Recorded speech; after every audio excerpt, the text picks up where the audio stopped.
நம்மளும் எவ்வளோ வீடியோ போட்டிருக்கோம். ஆனால் இன்னும் கொஞ்சம் கவலையான வீடியோ ஒன்று போடணும் அப்படின்னு தோணுச்சு. அதுவும் இந்த டைமில் எனக்கு என்ன அப்படின்னு சொல்லி தெரில. இப்போ எல்லாத்தாலுமே பேசப்படுறவங்க யார் நடிகர்களாக இருந்தாலும் சரி, விளையாட்டு பிரியர்களாக இருந்தாலும், விளையாட்டு வீரர்களாக இருந்தாலும் சரி, அனைவராலையும் இப்போ ஒரு விஷயம் பேசப்படுது. அது என்ன அப்படின்னு சொல்லி ஆல் ஐஸ் ஆன் ரஃபா அப்படின்னு சொல்லி. ரஃபான்ற ஒரு வார்த்தை கேள்விப்பட்டிருக்கீங்களா? கேள்விப்படாதவங்க யாருமே இருக்க மாட்டீங்க. சோஷியல் மீடியா யூஸ் பண்ணுற அவ்வளோ பேருமே அந்த வேர்டை கட்டாயம் கேட்டிருப்பீங்க. ஏன் ஸ்டோரியில் வச்சுருப்பீங்க, வாட்ஸ்அப்பில் ஸ்டேட்டஸாக வச்சுருப்பீங்க, போஸ்ட் ஏதாவது போட்டிருப்பீங்க. அப்படின்னா என்ன அந்த ரஃபா? ஏன் அந்த ரஃபான்னு சொல்கிறாங்க? அது என்ன ஆச்சு இப்போ திடீர்னு இவ்வளோ பேர் தெரியாமல் இருப்பாங்க? எனக்கும் தெரியாமல் இருந்துச்சு. ஆனால் நான் கொஞ்சம் தேடி பார்த்தேன், என்னடா இது நடந்திருக்கு அப்படின்னு சொல்லி. தேடி பார்த்ததுல ஒரு சில விஷயம் எனக்கு தெரிஞ்சிச்சு.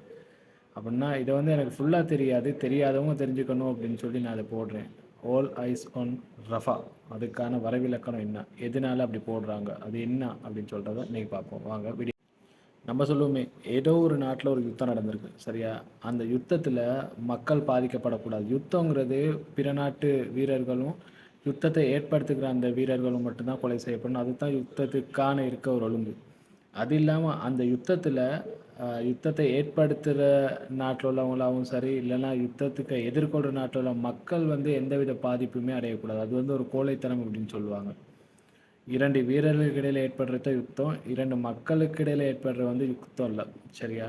அதுன்ற அடிப்படையில் தான் இப்போ ஒரு நாட்டில் இன்னும் ஒரு விஷயம் நடந்துக்கிட்டு இருக்கு. என்னன்னா, ஒரு இடத்துல போர் நடந்து கொண்டிருக்கு. அந்த போரில் இந்த போர்லேருந்து நம்ம எப்படியாவது விடுவிச்சு கொள்ளணும், நம்ம உயிர் தப்பி இருக்கணும் அப்படின்னு சொல்லி ஒரு இடத்துக்கு மக்கள் அவ்வளோ பேரும் குமிஞ்சு போகிறாங்க, சரியா? இப்போ இலங்கை நாட்டில் எடுத்துக்கோங்க. இலங்கை நாட்டில் ஏதாவது போர் நடந்துச்சு அப்படின்னு சொன்னால் அவங்க அவ்வளோ பேரை சுற்றி இலங்கையில் ஏதாவது ஒரு மாவட்டம், சின்ன ஒரு மாவட்டமோ சின்ன ஒரு இடத்துக்கோ போயிட்டு அங்கே போயிட்டு தஞ்சம் போடுறாங்க, சரியா? இந்த இடத்துல இருந்தால் நமக்கு எந்த வித பாதிப்புமே இருக்காது, நம்ம அவ்வளோ பேர் இந்த இடத்துலவே ஒன்றா இருப்போம் அப்படின்னு சொல்லி போயிட்டு ஒரு இடத்துல இருக்காங்க. ஆனால் எதிரி நாடு வந்து என்ன செய்கிறாங்க, அந்த இடம் எது அப்படின்னு சொல்லி பார்த்து அந்த இடத்த எய்ம் பண்ணி போர் செய்கிறாங்க. அந்த மாதிரி ஒரு இடம் தான் ரஃபா. இப்போ உங்களுக்கு கொஞ்சம் மீட்டராக இருக்கும் அப்படின்னு சொல்கிறேன். ஆல் ஐஸ் ஆன் ரஃபா அப்படின்னு சொல்கிறது இது தவறு விளக்கணும். என்ன அப்படின்னு சொல்லி பார்த்தீங்கன்னா, காசா அப்படின்னு சொல்லி ஒரு நாடு இருக்குது, சரியா? அந்த நாட்டில் இல்லை, அந்த ஒரு பிரதேசம், அந்த பிரதேசத்தில் ஒரு போர் செய்கிறாங்க. ஒரு போர், 2 நாடுகளுக்கு இடையில போர் நடக்குது.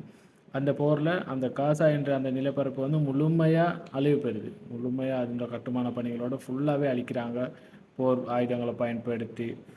அப்படி சொல்லி அந்த இடத்தையே அழிக்கிறாங்க. ஆனால் அந்த இடத்துல உள்ள மக்கள் வந்து இது கட்டாயம் போரில் அழிப்படும் அப்படின்னு தெரிஞ்சுக்கிட்டு எங்கே போனாங்க அப்படின்னு சொன்னால், ரஃபான்ற ஒரு சின்ன ஒரு குறுகிய இடத்துக்கு போயிட்டு தஞ்சம் அடைகிறாங்க.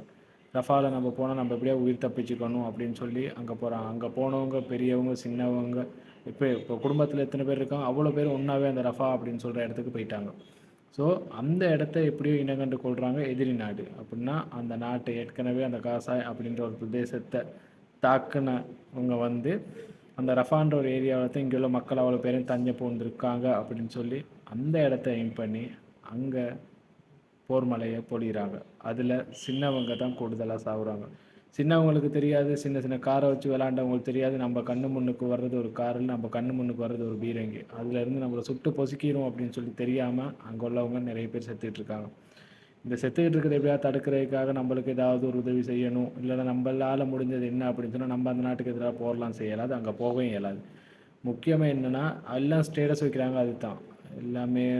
கிட்டத்தில் சமந்தா கூட வச்சுருந்தாங்க, சரியா? அதில் எல்லாமே வைக்கிறாங்க. அதனால தான் என்னென்னா ஆல் ஐஸ் ஆன் ரஃபா அப்படின்னு சொல்லி. இதுக்கான அர்த்தம் என்னென்னா, காசான் நிலைப்பரப்பில் உள்ள மக்கள் அவ்வளோ பேரும் போகிறனால ஒரு இடத்துல தஞ்சம் அடைகிறாங்க. தஞ்சம் அடைஞ்ச இடம் தான் ரஃபா.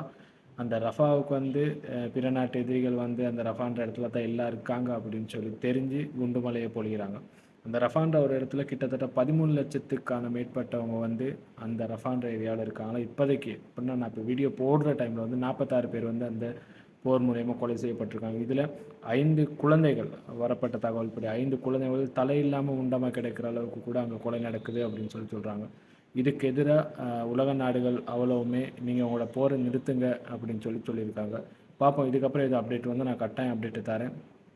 இப்பயும் தெரிஞ்சுக்கோங்க, போர் என்பது பிற நாட்டு இராணுவ வீரர்களுக்கும் அவங்க எதிர்கொள்கிற அந்த இராணுவ வீரர்களுக்கு இடையில் ஏற்படுற மட்டுமே போர்.